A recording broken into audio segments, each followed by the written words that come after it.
Oke, yuk kita mulai bahasan kita kali ini buat ngeeksplorasi sebuah fenomena pengantar tidur yang jujur aja agak bikin merinding tapi sangat memikat. Coba bayangin deh, kamu lagi siap-siap tidur, nyari sesuatu yang menenangkan buat ngelepas penat setelah seharian kerja keras. Terus buka YouTube, nyari dongeng tidur, dan ketemu nih satu cerita dengan narasi yang, wah super lembut. Suara penceritanya ngalir gitu aja kayak air, bikin mata rasanya berat pengen cepet-cepet merem. Tapi kalau kamu benar-benar dengerin apa yang lagi diceritain, kamu bakal sadar, wah ini sih jelas bukan cerita pengantar tidur biasa. Karena di balik suara yang super kalem itu ada kisah yang kelam banget. Cerita ini tuh tentang, dan ini aku kutip langsung ya, seorang anak yang durhaka kepada ibunya hingga dikutuk menjadi batu. Jomplang banget kan? Kita niatnya nyari relaksasi, malah disodorin salah satu tragedi paling ikonik dan brutal di mitologi Nusantara. Gak ada tuh cerita tentang peri-peri atau hewan yang lucu. Yang ada malah kutukan, penyesalan, dan amarah seorang ibu yang, bayangin aja ngubah darah dagingnya sendiri jadi batu karang yang dingin. Bener-bener dark. Masuk ke bagian pertama kita, fenomena dongeng tidur, atau sebuah kutukan yang menenangkan. Nah, ada satu channel YouTube bernama Rehat Sejenak yang memelopori fenomena ini. Mereka nemuin formula yang unik banget, yaitu ngambil legenda berat yang penuh air mata, terus dibungkus rapi jadi dongeng ala ASMR yang bikin rileks. Kalau kita perhatiin audiensnya, konten ini tuh secara eksplisit bukan cuma buat anak-anak loh. Orang dewasa juga banyak banget yang dengerin. Terutama buat mereka yang nyari relaksasi malam, pecinta cerita rakyat, atau sekedar buat ngingetin lagi soal moral.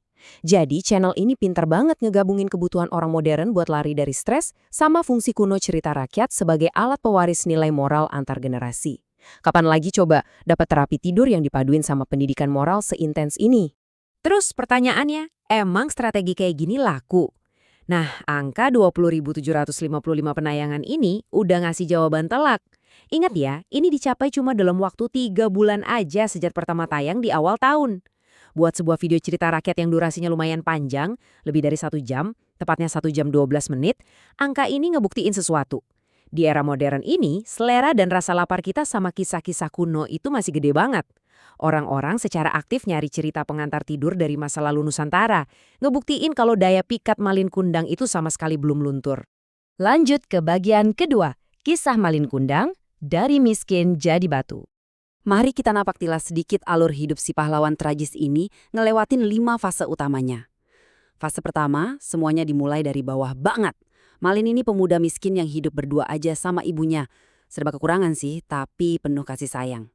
Terus masuk fase kedua, desakan ekonomi bikin dia nekat merantau, ninggalin ibunya yang ngelepas dia dengan berat hati. Nah, di fase ketiga, roda nasib berputar. Berkat kerja keras dan sedikit keberuntungan, Malin dapat kekayaan luar biasa dan nikah sama perempuan bangsawan. Keren kan? Tapi tunggu, disinilah awal kejatuhannya. Di fase keempat, dia balik ke kampung halamannya naik kapal megah. Waktu ibunya yang udah renta lari buat meluk dia, Malin, ya ampun, karena gengsi sama istrinya, dia malah nolak mentah-mentah dan ngehina ibunya sendiri. Dan akhirnya, fase kelima yang paling mengerikan. Sang ibu yang hancur hatinya berdoa ke Tuhan, dan langit pun menjawab. Badai ngancurin kapal Malin, dan pelan-pelan tubuhnya mengeras jadi batu. Sebuah akhir yang sangat absurd. Poin krusial yang perlu kita catat di sini adalah gimana geografi dan budaya spesifik dari Sumatera Barat ini benar-benar jadi jangkar buat beban emosional ceritanya. Budaya merantau, pergi ninggalin kampung buat nyari kesuksesan, itu adalah bagian yang sangat nyata dan dihormatin dalam tradisi Minangkabau. Cerita ini ngambil elemen budaya yang super nyata tersebut dan mengeksplorasi ketakutan terbesarnya. Gimana kalau kesuksesan di perantauan justru ngancurin ikatan suci sama keluarga di rumah?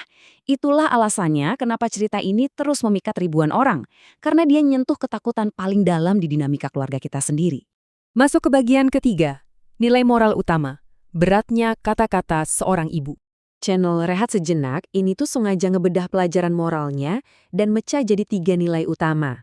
Pertama, jelas, menghormati orang tua. Ini tuh ibarat pondasi dari hampir semua nilai budaya kita. Kedua, jangan pernah ngelupain asal-usul. Gini loh, setinggi apapun kamu terbang, sekaya atau sesukses apapun kamu, akar kamulah yang ngebentuk kamu. Menyangkal akar itu sama aja kayak menyangkal diri sendiri.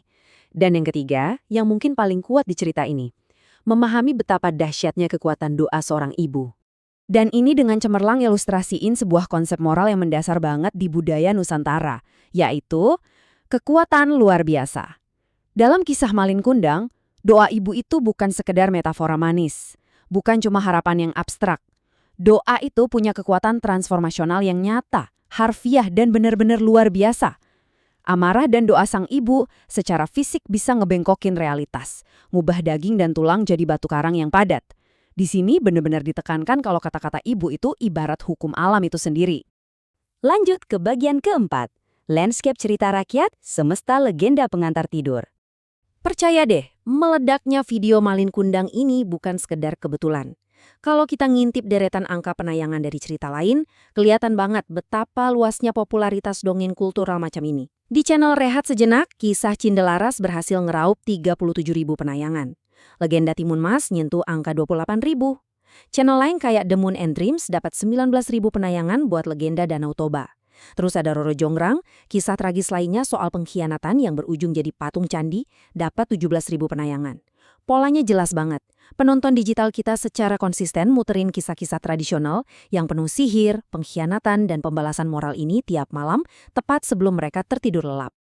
Jadi, kalau kita harus narik satu benang merah dari bahasan kita kali ini, semuanya bermuara di formula cerita rakyat modern ini.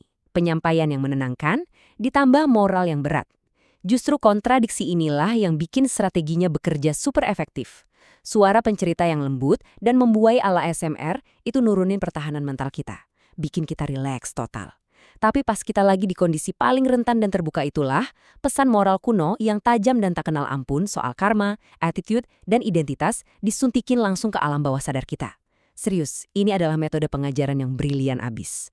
Di dunia modern kita yang bergeraknya cepat banget ini, di mana sukses seringkali cuma diukur dari seberapa jauh karir melesat dan seberapa banyak harta yang kekumpul, pesan Malin Kundang ternyata tetap bergema loh dari layar gawai kita di tengah malam yang sunyi. Nah, pertanyaannya sekarang, pas kamu memejamkan mata malam ini, apakah kamu masih mengingat dari mana asal-usulmu? Atau jangan-jangan tanpa disadari, hati kamu pelan-pelan lagi dalam bahaya untuk berubah jadi batu?